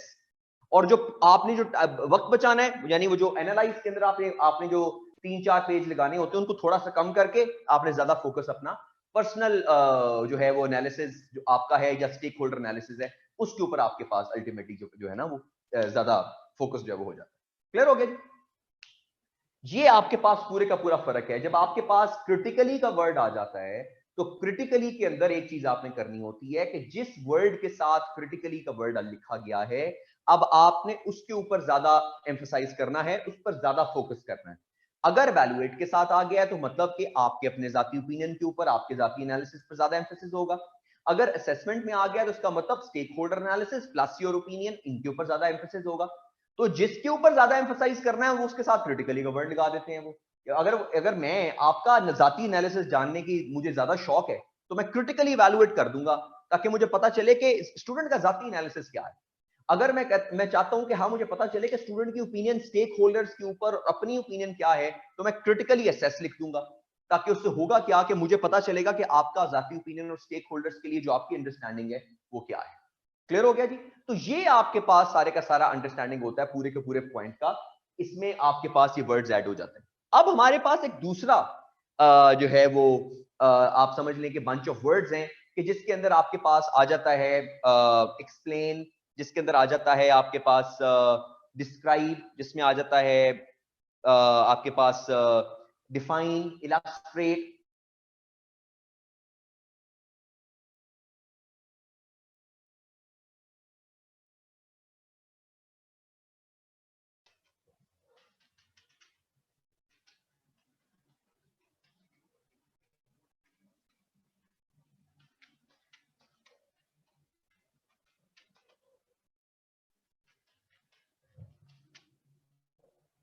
अब हमारे पास जो दूसरे सेट ऑफ वर्ड्स आ रहे हैं उनके अंदर हमारे पास है वर्ड डिफाइन, हमारे पास है डिस्क्राइब,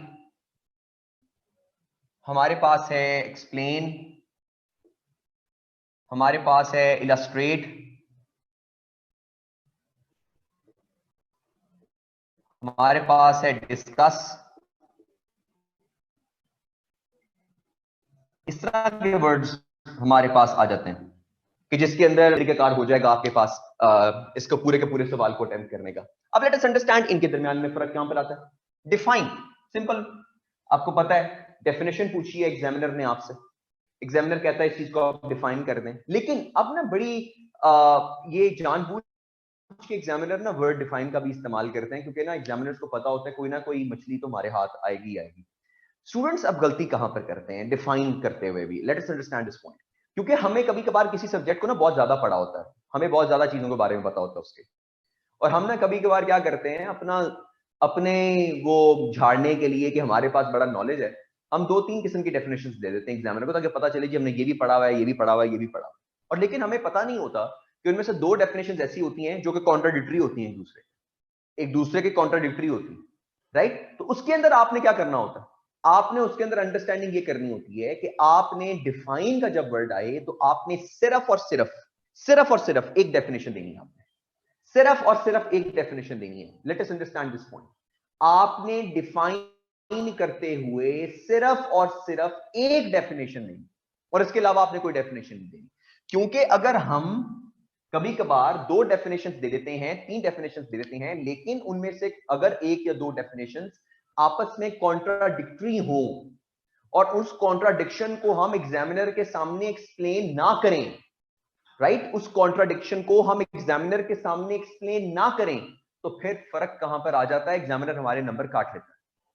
अपनी झाड़ने की नॉलेज के झाड़ने के लिए आप अपने पांव पे खुद कुल्हाड़ी मत मारिएगा। डेफिनेशन का मतलब होता है एक डेफिनेशन देना। अगर आपने 2 डेफिनेशंस देनी है और आपको पता है कि दोनों कॉन्ट्राडिक्टरी एग्जिस्ट करती हैं, तो उनके अंदर जो कॉन्ट्राडिक्शन है वो भी साबित कीजिएगा एक पेपर के अंदर। मेरा मशवरा है सिर्फ एक डेफिनेशन दीजिएगा और आगे जाइएगा। दूसरा है डिस्क्राइब। डिस्क्राइब के अंदर जो हमारे पास इंपॉर्टेंट चीज होती है ना, डिस्क्रिप्शन। आपको बंदा कहता है कि डिस्क्राइब करते हैं किसी चीज को। अब इस डिस्क्रिप्शन के अंदर ना, अब let us understand this point कि बड़ी इंपॉर्टेंट चीजें क्या हैं। आपके पास ना 5 वर्ड्स में आपके पास लिख रहा हूं, वो वर्ड है who, when, where, what, why, how. इसको कहते हैं 5 W's + H। अगर आप अपने सवाल को एक प्रॉपर क्वेश्चन के फॉर्म के अंदर आप ये कहना चाहते हैं कि जो हमने प्रॉपर एक्सप्लेन किया है सवाल को, तो आपके पास ये तमाम W's और H में से जितने W's और H लगते हैं आपको लगाने पड़ेंगे, राइट? फॉर एग्जाम्पल, मैं तो अगर आपके पास कोई भी सवाल आए जिसके अंदर साथ एक्सप्लेन का वर्ड लिखा हो, तो एक्सप्लेन के अंदर आपने जितने भी W's और H अगर उस पॉइंट पर लगते हैं आपने वो लगाने हैं और उसको एक्सप्लेन करना है। मतलब फॉर एग्जाम्पल अगर हम बात कर लेते हैं सीपैक के ऊपर ही बात कर लेते हैं, ठीक है जी। अगर आपको लगता है सीपैक के अंदर कौन कौन सा W और H लगता है, राइट? अब व्हाट इज सीपैक तो आपके पास आएगा ही आएगा। यानी अगर आपने एक्सप्लेन करना है किसी चीज को, तो W's और H आपके पास जितने आपके पास आ सकते हैं उसके अंदर आपने उसको लेकर आना होता है, राइट? अगर फॉर एग्जाम्पल हम व्हाट की बात कर लेते हैं, अगर हम व्हेन की, वेयर की, वाई की, हाउ की, जो W और H लगता है किसी एक चीज में, वो आपने एक्सप्लेन में ऐड करना होता है। लेकिन इसका फर्क डिस्क्रिप्शन के साथ थोड़ा सा फर्क है। डिस्क्रिप्शन के अंदर W's और H लगाने की जरूरत नहीं होती, सिर्फ एक W लगता है इसके अंदर। फॉर एग्जाम्पल मैं आपको समझाता हूं एग्जाम्पल के साथ। Late us understand this point. आपके पास ये ग्राफ है, ये ग्राफ है, ठीक है जी। ये आप समझ लीजिए यहां पर लिखा हुआ है ब्लड प्रेशर, ठीक है, यहां लिखा हुआ है एज। मैंने क्वेश्चन में लिखा है डिस्क्राइब द ग्राफ। अब डिस्क्राइब द ग्राफ का मतलब क्या है? डिस्क्राइब द ग्राफ में आप करेंगे कि the graph is on that as the age increases of a person the chances of the blood pressure increases as well. ये डिस्क्रिप्शन है। अब आप ये क्यों होता है, व्हाई दिस टेक्स प्लेस, ये किस वजह से होता है, कैसे रोकना चाहिए इसको, ये डिस्क्राइब में नहीं आता। डिस्क्राइब ये होता है कि जो आपके पास चीज आपके सामने पड़ी हुई है, अब आपने सिर्फ उसको बताना है कि उसके अंदर वो क्या चीजें, राइट? आपने उसकी फिजिकल फीचर्स के बारे में बात करनी है। फॉर एग्जाम्पल, अगर आपका छोटा भाई है, आप अपने छोटे भाई को कहते हैं कि यार फ्रिज में से मुझे एक बॉटल पकड़ा दो, वो कहता है यार बॉटल किस किस्म की? आपको देखा ग्रीन कलर का कैप लगा हुआ, उसके अंदर व्हाइट कलर का उसके अंदर लिक्विड है, उसके ऊपर वो येलो से कलर की रेटिंग लगी हुई। ये डिस्क्रिप्शन है। अब वो क्या करती है वो बॉटल, उसके अंदर लिक्विड किस काम के लिए बुला रहे हैं आप, क्या करना है आपने उस लिक्विड का, ये डिस्क्रिप्शन में नहीं आता। डिस्क्रिप्शन इज बेसिकली जो आपके पास ऑब्जेक्ट आता है उसके ऊपर जो आपने समझानी होती चीज के वो ऑब्जेक्ट क्या है, व्हाट इज दैट ऑब्जेक्ट, ये होता है डिस्क्रिप्शन के अंदर। लेकिन अगर हम इसके अंदर एक्सप्लेन भी ले आएंगे, एक्सप्लेन ले आएंगे, तो अब एक्सप्लेन के अंदर मैं क्या करूंगा, फिर एक्सप्लेन में मैं बताऊंगा कि हाँ भाई how the blood pressure increases as the age increases, how the blood pressure increases, why the blood pressure increases, what we should do to stop the blood pressure from increasing, right? Or where जो है वो the idea of blood pressure existed from, ये इस तरह की चीजें जो भी आप इसके अंदर ऐड कर सकते हैं। कि मतलब इसके अंदर कि हमारे पास ब्लड प्रेशर क्यों इंक्रीज होता है, इसको कैसे रोकना है, एक्सरसाइज करेंगे कि हमारी फूड का ये मसला है। तो आपके पास जब एक्सप्लेन का वर्ड आएगा तो तब आप उसमें तमाम W's और H ऐड करो। जो W और H लगता है, ये नहीं होता मैं कह रहा कि सारे W आप जबरदस्ती ऐड करो, जो W लगता है वो आपको ऐड करना पड़ेगा, जो W नहीं लगता वो आप ना ऐड करो, राइट? लेकिन जो डिस्क्रिप्शन होती है, डिस्क्रिप्शन के अंदर आपने सिर्फ और सिर्फ ऑब्जेक्ट जो होता है आपके पास उसके फिजिकल फीचर्स को डिफाइन करना होता है। लेकिन एक्सप्लेन में जब आप जाएंगे तो ये फिजिकल फीचर्स क्यों है, ये क्या करते हैं, इनकी वजह क्या है, इनका फायदा क्या है, वो सारी की सारी बातें फिर आप उसके अंदर जो है वो लेकर आओ। क्लियर है क्या जी? Give example for describe in form of question. मैं बताता हूं आपको जी, आपको एग्जांपल आपके तौर पे समझा रहा हूं आपको मैं, ये सिर्फ अंडरस्टैंड कर लीजिए, सिर्फ ये एक छोटी सी एग्जांपल, ये आपको ज्यादा आसानी से समझ आ जाएगी, बाकी क्वेश्चंस पे आपको लेके जाता हूं। दिस इज द पॉइंट जिसको आप अंडरस्टैंड कर लीजिए कि ये आपके पास डिस्क्रिप्शन है, डिस्क्रिप्शन के बाद आपके पास जो है वो एक्सप्लेन आ जाता है। अब let us understand this point. Describe की बात कर लेते हैं। Describe CPEC for example. CPEC क्या है जी 62 बिलियन डॉलर की इन्वेस्टमेंट है, इसके अंदर जनाब इतनी एनर्जी के प्रोजेक्ट्स हैं, इतनी इसके अंदर डेट लिया हुआ है, इतने इसके अंदर इंफ्रास्ट्रक्चर के प्रॉब्लम्स ऑप्शंस मौजूद हैं, गवादर के अंदर इतनी चीजें हम लगा रहे हैं जनाब, वहां पर हमारे पास ये पोर्ट बनेगा, गवादर का पोर्ट इतना डीप सी पोर्ट है, ये दुनिया के फलान नंबर के ऊपर आता है। मतलब वो डिस्क्रिप्शन जो आपके पास पूरी की पूरी, अच्छा इसमें इतनी रोड्स बनेगी, इसमें इतनी रेलवे लाइन बिछेगी, अब ये सारी की सारी आपके पास आगे डिस्क्रिप्शन। अब अगर हम एक्सप्लेनेशन के ऊपर आते हैं तो एक्सप्लेनेशन के ऊपर इनका फायदा क्या है, रोड्स अब आगे जो है वो आपको कौन ले रहा है इसको, ठेका इसके पास किसके पास है, अगर आप उसकी बात करते हैं सीपैक की बात कर रहे हैं तो ये जो आपके पास $62 बिलियन की इन्वेस्टमेंट है, ठीक है जी, इसके अंदर से इतना आपके पास जो आएगा, आपके पास हमने उसमें लिया है बजट, उसके अंदर जो है वो डेट के तौर पे लिया है, इस डेट के ऊपर इतना पे करेंगे, इस पे टैक्स कैसे लगेगा, मतलब आपने उस पर इस पॉइंट की डीप एनालिसिस के अंदर चले जाना है, उसके अंदर डीप अंडरस्टैंडिंग के अंदर चले जाना है किसी भी पॉइंट के। वो होता है एक्सप्लेन और डिस्क्राइब के अंदर फर्क। एक और मैं आपको इसी के अंदर समझा देता हूं कि अगर आप गवादर पोर्ट की बात करते हैं, अगर गवादर पोर्ट में बताऊं, अच्छा ये डीप सी पोर्ट है, ठीक है जी, ये दुनिया की पहली डीप सी पोर्ट है, यहां पर हम इतना इंफ्रास्ट्रक्चर डेवलप करेंगे, सारा कुछ है, ये डिस्क्रिप्शन है। लेकिन अगर मैं एक्सप्लेनेशन की तरफ जाऊंगा तो फिर गवादर के अंदर से हमें फायदा क्या होगा? गवादर के अंदर से हमें फायदा ये होगा कि गवादर जो है वो बिल्कुल जो रूट है दुनिया का, जिसके अंदर से आपका ऑयल गुजरता है, गवादर उसकी जगह के ऊपर आता है, वहां पर आपके पास जो है वो शिप्स आके रुकेगी, पाकिस्तान के लिए जो है वो इन्वेस्टमेंट का फायदा होगा, पाकिस्तान के लिए पैसा पाकिस्तान के पास आएगा, हम ट्रेड उसके जरिए कर सकते हैं, हम वहां पे पाकिस्तान एक नया शहर आबाद करेंगे, वहां पे डिफरेंट पूरे का पूरा मकरान कोस्टल हाईवे को फायदा होगा, बलूचिस्तान वालों को फायदा होगा। तो आप उसके एक्सप्लेनेशन के अंदर चले जाते हैं, यानी फिर आगे W's और H ऐड करते जाओ, जिस जिस पॉइंट पर W और H ऐड होता जाता है वो आप ऐड करते जाओ, जो W और H ऐड नहीं होता वो आपको करने की जरूरत नहीं है। तो ये आपके पास एक्सप्लेनेशन और डिस्क्रिप्शन के अंदर फर्क होता है। डिस्क्रिप्शन सिर्फ और सिर्फ फिजिकल फीचर्स हैं, और एक्सप्लेनेशन जो है वो आपके पास एक्सप्लेनेशन उसके अंदर का ओपिनियन, मतलब उसके अंदर डीप एनालिसिस उसका सारे का सारा, ये आपके पास फर्क होता है डिस्क्रिप्शन के अंदर और एक्सप्लेनेशन के अंदर। अब आते हैं इलस्ट्रेट के ऊपर। इलस्ट्रेट बड़ा सिंपल सा वर्ड है, लेकिन हम थोड़ा सा कंफ्यूज कर देते हैं इसको। इलस्ट्रेशन होती है किसी भी सिंबॉलिक फॉर्म में, सिंबल्स की फॉर्म में इलस्ट्रेशन होती है। पिक्टोरियल, जो आपके पास पिक्टोरियल रिप्रेजेंटेशन होती है ना, पिक्टोरियल प्रेजेंटेशन उसको इलस्ट्रेशन कहते हैं। यानी फॉर एग्जांपल अगर आपके पास इलस्ट्रेट का वर्ड आ गया है तो इसका मतलब है कि आपने उस पूरे क्वेश्चन को मैप्स, डायग्राम्स, फ्लो चार्ट्स या पाई चार्ट्स, इनकी फॉर्म के अंदर एक्सप्लेन करना है। इलस्ट्रेट होता है पिक्टोरियल रिप्रेजेंटेशन, पिक्टोरियल प्रेजेंटेशन, इसको इलस्ट्रेट कहते हैं। तो आपने maps, diagrams, flow charts, pie charts ये कंपलसरी ऐड करने। अंडरस्टैंड ये कर लीजिए, इस पॉइंट को समझ लीजिए कि आपका जो सीएसएस का करंट अफेयर्स का पेपर है उसके अंदर आपने मैप्स तो बनाने ही बनाने होते हैं, जहां पर मैप्स बनते हैं वहां मैप्स बनाएं, जहां पे फ्लो चार्ट्स बनते हैं वहां फ्लो चार्ट्स बनाएं, जहां पर आपको लगता है डायग्राम बनती है वहां डायग्राम बनाएं, ये तो आपने बनानी। लेकिन अगर वर्ड इलस्ट्रेट आ गया है फिर तो कंपलसरी हो गया है ना कि अब आपने डायग्राम और फ्लो चार्ट बनाना ही बनाना है। अगर इलस्ट्रेट नहीं आया तो आप अगर वो ना भी बनाए डायग्राम्स और फ्लो चार्ट्स तो उसका जो है ना वो फॉर एग्जांपल आपको एक्स्ट्रा मार्क्स नहीं मिलेंगे, लेकिन ये गुनाह कबीरा नहीं होगा कि अगर आपने फॉर एग्जांपल उसके अंदर मैप्स और फ्लो चार्ट्स ऐड नहीं किए। लेकिन अगर इलस्ट्रेट का वर्ड आ गया है तो इलस्ट्रेट तो होता ही पिक्टोरियल प्रेजेंटेशन है, तो इलस्ट्रेशन के अंदर फिर आपको ऐड करनी पड़ेंगी सारे मैप्स, डायग्राम्स या फ्लो चार्ट्स, पाई चार्ट्स, जो भी आपको लगता है ऐड हो सकते हैं उस जगह के ऊपर, तो वो आपको करने ही करने पड़ेंगे। क्लियर हो गया जी? क्या कह रहे हैं जी? Does explanation include disadvantages? हाँ जी, एक्सप्लेनेशन में हर चीज आ जाती है ना।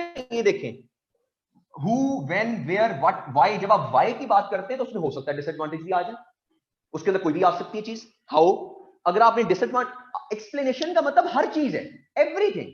You don't have to go on the positive side only, explanation means everything, positives, negatives, pros, cons, merits, demerits, सब कुछ आ जाएगा उसके। Negative impact can be added, yes it can be added in the, जो आपके पास negative आपके पास आ जाता है उसमें भी आप कर सकते हैं। ये तो डिपेंड करता है ना आपके क्वेश्चन के ऊपर कि उसमें अंदर कितने W's और H लगते हैं। अगर आपको लगता है कि एक W लगाने के बाद राइट उसके ऊपर फॉर एग्जांपल कोई वो आ जाएगा, उसके ऊपर कोई नेगेटिव इंपैक्ट आ जाएगा तो लगाएं। आपको पता है कि हाँ जी वो W उसका हिस्सा बनता है लेकिन उससे नेगेटिव इंपैक्ट आएगा, लगाएं, उसको पता चले कि आपने प्रॉपर एक्सप्लेन किया उसको। अच्छा जी ये पॉजिटिव्स हैं जी, इसके ये नेगेटिव्स हैं, क्योंकि ये W लगाने से इसके नेगेटिव्स भी आ गए, तो आपको करना पड़ेगा। डू द मैप्स हैव जो है टू बी, नहीं सुपर एक्यूरेट होने की जरूरत नहीं है, लेकिन इतना मैप जरूर होना चाहिए कि समझ आ जाए कि आपके पास फॉर एग्जांपल जो है आपने मैप बनाया हुआ है, ये नहीं कि आप पाकिस्तान का मैप बना रहे हो, पाकिस्तान का मैप आपको लग ही नहीं रही पाकिस्तान का मैप, तो फिर आपने खाना पूरी नहीं करनी, मतलब उसको मैप को पता होना चाहिए आपके पास, राइट। तो ये आपने अंडरस्टैंडिंग करनी होती है कि वो उसका हो ये कि आपके पास मैप नजर आए उसको, ठीक है जी। How will a small definition account, नहीं यार, अब ये सवाल ये तो नहीं ना आएगा डिफाइन सीपैक और 20 नंबर लिखे होंगे उसके ऊपर। मैं तो सिर्फ आपको डिफाइन के वर्ड को समझा रहा हूं कि डिफाइन सीपैक के बाद आगे भी तो लिखा होगा ना उन्होंने, define CPEC, explain it being a game changer, define something, और आगे कुछ ना कुछ लिखा होगा। सिर्फ डिफाइन करके 20 नंबर का सवाल तो नहीं ना आएगा, ये तो कॉमन अंडरस्टैंडिंग वाली बात है, ठीक है जी। जी ड्राइंग के लिए आप पेंसिल इस्तेमाल कर सकते हैं, ब्लैक पेंसिल या ब्लैक कलर और ब्लू कलर का कोई भी मार्कर या बॉल पॉइंट या पेंसिल आप इसमें इस्तेमाल कर सकते हैं सारे के सारे, ठीक है जी। What is the difference between explanation analysis के अंदर? तो आपका अपना जाती एनालिसिस भी आता है ना, आप अपना जाती ओपिनियन भी देते हैं उसके अंदर, लेकिन एक्सप्लेनेशन के अंदर आप अपना जाती एनालिसिस नहीं देते, आप अपना जाती ओपिनियन नहीं देते। एनालिसिस में तो आपने अपना जाती एनालिसिस भी देना होता है ना, कि ये मेरा एनालिसिस है, ये मेरा जाती ओपिनियन है, राइट। लेकिन एक्सप्लेनेशन में तो सिर्फ एक्सप्लेन कर रहे हो, सर ये है सारा कुछ है, उसमें आप क्या समझते हो वो तो उसमें ऐड नहीं होता एक्सप्लेनेशन के अंदर। What parts of the map we need to know, understanding वाली बात है तो आपको उस क्वेश्चन के लिहाज से पता चलेगा। फॉर एग्जांपल अगर आप बात कर लेते हैं कश्मीर के ऊपर बात कर रहे हैं, कश्मीर का टॉपिक आप अंडरस्टैंड कर रहे हैं, तो कश्मीर का मैप आपको अगर आपको आता है तो आप बना लीजिए कश्मीर का मैप, उसमें बता दीजिए कि अच्छा ये डिस्प्यूटेड एरिया है, ये पाकिस्तान के पास आजाद कश्मीर का एरिया है, ये इंडिया के पास एरिया है, ये लद्दाख का एरिया है जिसके ऊपर प्रॉब्लम चल रही है, आप पूरा उसको एक्सप्लेन कर देंगे। ये डिपेंड करता है आपके ऊपर कि आप कौन सा मैप किस तरह समझते हैं, जो आप ऑन द पॉइंट आपको उस तरह सूरत हाल के लिहाज से आपको समझ लग जाएगी, आप उसको तब एक्सप्लेन कीजिएगा। फॉर एग्जाम्पल अगर मैं आपको बता देता हूँ कि आप बात करते हैं जो है वो उसकी, ये कश्मीर आ गया ना हमारे पास, अब कश्मीर के अंदर अगर आप पूरा मैप ड्रॉ करते हैं, उस पूरे मैप के अंदर बता देते हैं कि अच्छा भाई ये आजाद कश्मीर आ गया है, ये आपके पास इंडिया का एरिया आ गया है, ठीक है जी, ये लद्दाख का एरिया आ गया है, आप उसको एक्सप्लेन कर सकते हैं। तो ये जरूरी नहीं है कि आपने सिर्फ सारे क्वेश्चन के अंदर मैप्स ही बनाने हैं, किसी जगह डायग्राम भी बन सकती है, किसी जगह टाइमलाइन भी बन सकती है, किसी जगह फ्लो चार्ट भी बन सकता है, किसी जगह पाई चार्ट भी बन सकता है, वो भी आपको बताता हूँ उसके अंदर आगे, ठीक है जी। क्या जी व्हाट्स अबाउट लूसिडेशन, लूसिडेट पे मैं आता हूँ, वो भी बताता हूँ आपको मैं, इस अभी तक इस चीज पे चलिए। When you describe analyze you said no personal opinions. हाँ तो एनालाइज और एनालिसिस में फर्क होता है ना यार, आप ऊपर उसने क्वेश्चन एनालिसिस का पूछा है, एनालाइज का नहीं पूछा, एनालिसिस का उसने पूछा है कि एनालिसिस और एनालाइज में क्या फर्क होता है।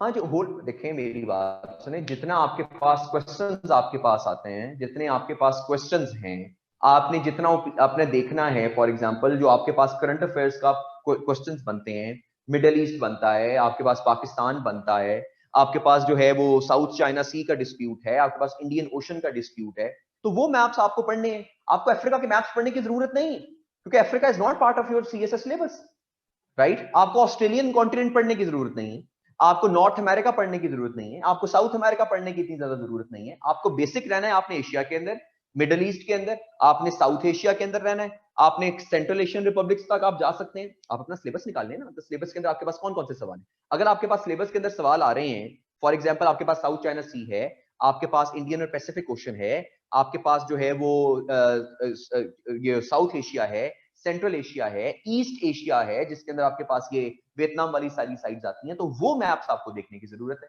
आपको सारे मैप्स, पूरी दुनिया के मैप्स देखने की जरूरत नहीं है, क्योंकि वो दुनिया पूरे मैप्स, उसके पे तो आपके पास फर्क नहीं है, उसमें तो क्वेश्चन नहीं आएगा। क्लियर है? ये क्वेश्चन क्लियर हो गया फरखंदा जी? दानिश एनालिस का यार, अभी तो आप लोगों को यार, आप लोग मेरी अंडरस्टैंडिंग क्यों नहीं करते आप लोग? एनालाइज और एनालिसिस में क्या फर्क है मुझे बताएं दानिश, क्या फर्क है एनालाइज और एनालिसिस? दानिश को जरा अनम्यूट करें।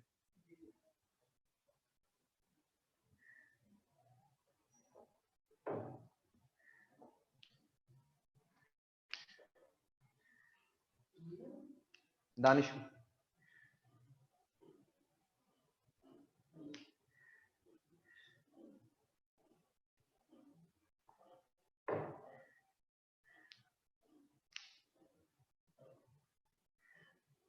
जी, दानिश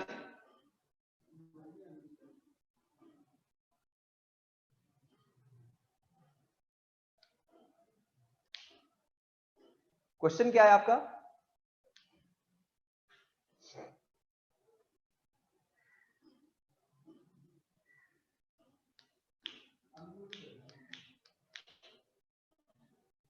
आप अगर आपने क्वेश्चन नहीं पूछना ना, तो फिर आप अनम्यूट करो ना अपने आप को, क्वेश्चन पूछ लो यार, इसके अंदर क्या डरने वाली कौन सी बात है?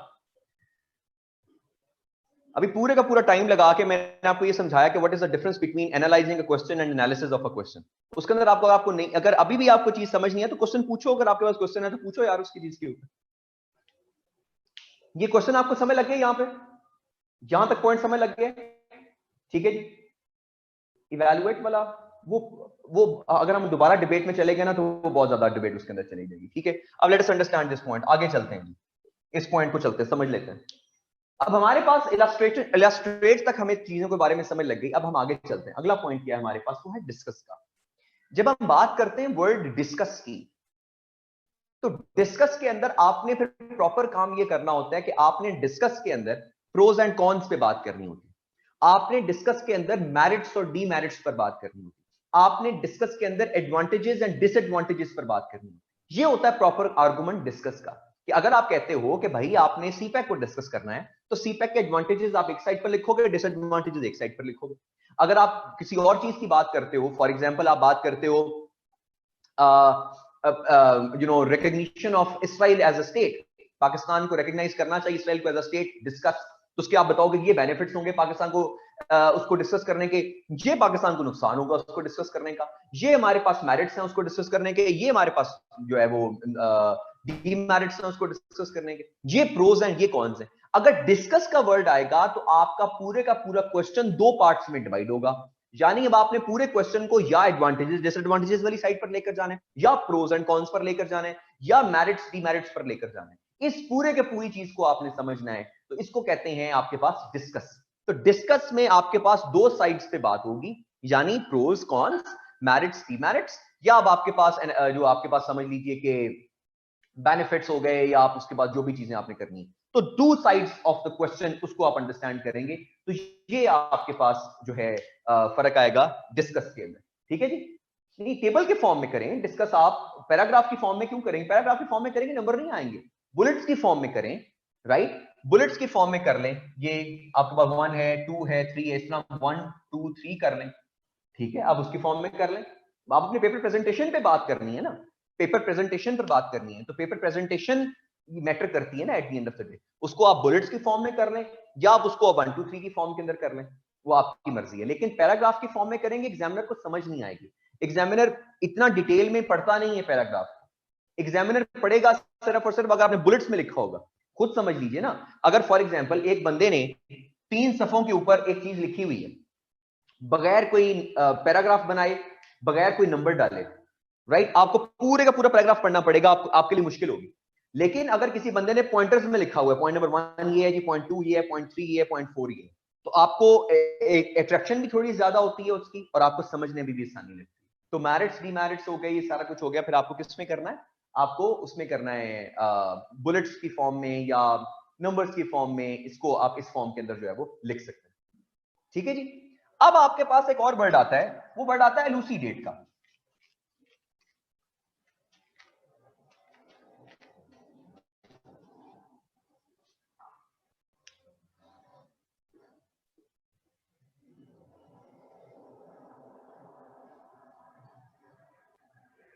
अब हमारे पास हमने समझ लिया कि हमारे पास डिफाइन का वर्ड आ गया, हमारे पास एक्सप्लेन का वर्ड आ गया, हमारे पास डिस्क्रिप्शन आ गई, इलस्ट्रेशन देख ली, हमने डिस्कस देख लिया, और हमारे पास अब आ गया वर्ड एलूसीडेट का।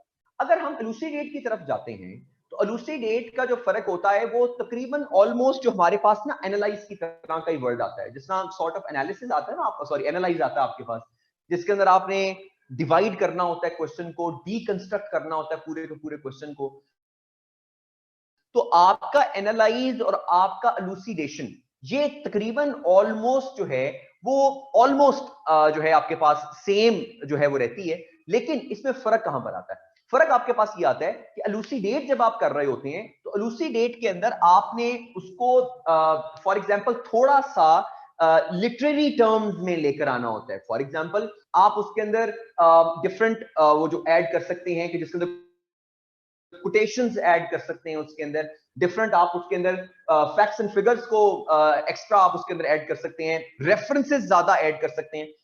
यानी एलूसीडेशन के अंदर आपने करना क्या होता है कि मोर लिटरेरी, इसके अंदर आपके पास क्या होगा कि आपके पास कोटेशंस आ जाती हैं, आपके पास फैक्ट्स आ जाते हैं, ठीक है जी, आपके पास रेफरेंसेस आ जाते हैं। ये होता है एलुसिडेट, कि आपने एनालाइज में तो आपने डिवाइड कर दिया ना, डिवाइड करके आपने बताया कि ये सारा कुछ है, लेकिन अब आप समझ लीजिए elucidate is analyse plus explanation. Analyse कर लिया, डिवाइड कर दिया, अब आपने उसको एक्सप्लेन करना है। एक्सप्लेन करने के लिए आप उसमें कोटेशंस डिफरेंट ऐड करते हैं, मजीद आप उसमें फैक्ट्स ज्यादा ऐड करते हैं, आप उसमें रेफरेंसेस एक्स्ट्रा ऐड करते हैं उसके अंदर। तो आपने ये चीजें जब एक्स्ट्रा ऐड करनी होती हैं उसके अंदर, तो वो एलुसिडेट होता है, राइट। सो एलुसिडेशन को आप ये समझ लीजिए, elucidation is sort of analysing plus explaining, इनका फर्क है। लेकिन जो एक्सप्लेनिंग का पार्ट है, एक्सप्लेनिंग के पार्ट में आपके पास ज्यादा फोकस, मतलब आपके पास कोटेशन होनी चाहिए उसको जस्टिफाई करने के लिए, आपके पास फैक्ट्स होने चाहिए उसको जस्टिफाई करने के लिए, आपके पास रेफरेंसेस होने चाहिए उसको जस्टिफाई करने के लिए। ये सारी की सारी चीजें आपने उसके अंदर मजीद ऐड करनी होती हैं जब आपके पास वर्ड आ जाता है एलुसिडेशन का। So elucidation is sort of analysing plus explaining, but when I am talking about explaining, while explaining I mean that you need to add quotations, you need to add the facts, you need to add the references. ये भी आपने इसके अंदर जो ultimately add करने होते हैं, ये आपके पास एलुसिडेशन का मतलब जो आपके पास आ जाता है। ठीक है जी, ये आगे जी अमीर हमजा कह रहे हैं जी, sir are the bullets specific to questions which want us to, ठीक है, और will we also employ them in other questions like आप जिस मर्जी में कर लें अमीर, हमजा आप जिस मर्जी में करें, आपको जहां पर लगता है कि आप while you know giving the answer in bullet form आप एग्जामिनर के लिए आसान कर रहे हैं एक चीज को, राइट, आप जरूर कीजिए। आपको लगता है फॉर एग्जांपल आपने स्टेक होल्डर एनालिसिस कर रहे हैं, स्टेक होल्डर एनालिसिस के अंदर आपको पता है यूएस का किसी एक पॉइंट के ऊपर किसी एक चीज पर 3 पॉइंट्स का एनालिसिस है, वो 3 पॉइंट्स बताते हैं। आप कहेंगे पॉइंट नंबर 1 ये है, 2 ये है, 3 ये, पॉइंटर्स में बता दें रादर देन कि आप उसको पैराग्राफ में लिखें। तो जहां पर आपको लगता है कि बुलेट्स ऐड हो सकती हैं, जहां पर लगता है पॉइंटर्स ऐड हो सकते हैं, जहां पर लगता है आपको नंबर्स ऐड हो सकते हैं, आप नंबर्स ऐड करें, पॉइंटर्स ऐड करें, उसमें बुलेट्स ऐड करें, आप बिल्कुल कर सकते हैं, इसमें किसी ने आपको मना करना। मैं कहता हूं ज्यादा अच्छा हो जाएगा, एक्सप्लेनेशन ज्यादा बेहतर हो जाएगी, एग्जामिनर को ज्यादा चीज समझ आएगी। ठीक है जी। इसके अलावा should the bullets be detailed और कंसाइज, ये आपकी मर्जी होती है कि आपने उसको कंसाइज करना है कि आपने उसको डिटेल के अंदर लिखना है, लेकिन वैसे समझ लीजिए जो बुलेट्स होते हैं ना, बुलेट्स वो कंसाइज होते हैं, नंबर्स जो होते हैं ना वो हमेशा डिटेल्ड होते हैं। फॉर एग्जांपल अगर आप ये देख लीजिए कि मैं अगर बुलेट फॉर्म में लिखूंगा तो बुलेट फॉर्म में ये 1-2 लाइनें लिखूंगा, लेकिन अगर मैं नंबर्स के तौर पे लिखूंगा ना तो नंबर्स को मैं 3-4 लाइनों पर भी लेकर जा सकता हूं। तो अगर आपको लगता है कि आपने कोई पॉइंट्स, जो आपके पास 3 पॉइंट्स हैं, ये 3 पॉइंट्स की एक्सप्लेनेशन 3-4 लाइन पर चली जाएगी, तो रादर देन मेकिंग बुलेट्स आप उस पर नंबर डाल दें कि ये नंबर 1 है, 2 है, 3 है, 4 है। ठीक है जी, तो ये आपके पास उसके अंदर आप ऐड कर सकते हैं सारी की सारी। ठीक हो गया जी, ये हमारे पास आ गया जी। मानूर का क्वेश्चन है जस्टिफाई, जस्टिफाई तो वही आर्गुमेंट है ना, आपने इसके अंदर अंडरस्टैंडिंग करनी होती है कि ये आपके पास जो सवाल है उसको जस्टिफाई करना है, यानी आपने उसको साबित करना है। साबित करने का मतलब क्या होता है, यानी अब आपने प्रॉपर उसके ऊपर काम करना है। अब जस्टिफाई समझ लीजिए is sort of explanation, right, कि आपका सॉर्ट ऑफ एक्सप्लेनेशन जो है वही होती है आपके पास जस्टिफिकेशन। कि जस्टिफाई का मतलब ही होता है कि अब आपने उसको प्रॉपर जस्टिफाई करना है हर एंगल से, यू नो गिविंग, अब हर एंगल से उसको जस्टिफाई करना है आपने उसको। तो ये अब आपके पास हर एंगल से जस्टिफाई करने का मतलब क्या है कि अब आपके पास मतलब जितने डब्ल्यूज हैं, जितने एच आपके पास ऐड होने वाले हैं। यार ये कौन है यार, हेलो कैसे यार ये पढ़ाएंगे कि आप ये काम कर रहे हैं, ये काम नहीं हो सकता यार। यहाँ पे उन्हें कहें यार 2 मिनट बाद आ जाओ।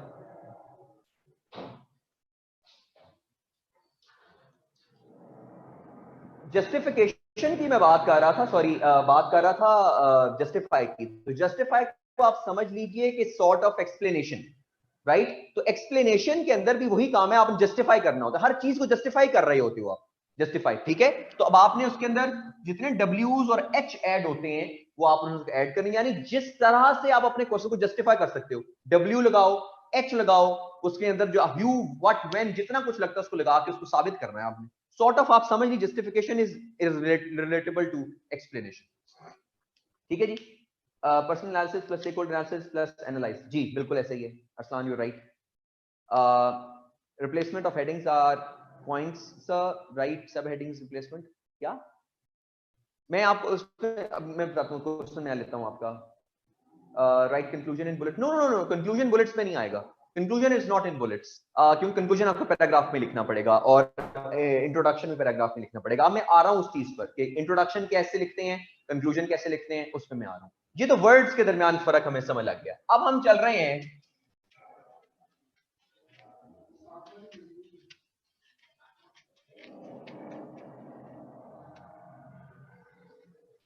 बड़ा खराब है यार।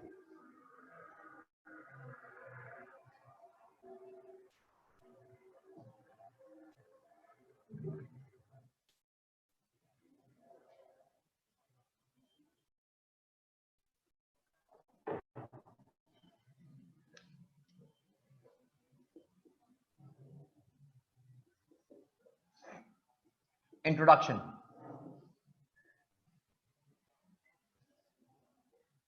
%75 of the first side of page, ठीक है जी। दूसरा पॉइंट इसके अंदर ओवरव्यू स्लैश एब्स्ट्रैक्ट स्लैश आपके पास जो है वो शॉर्ट समरी।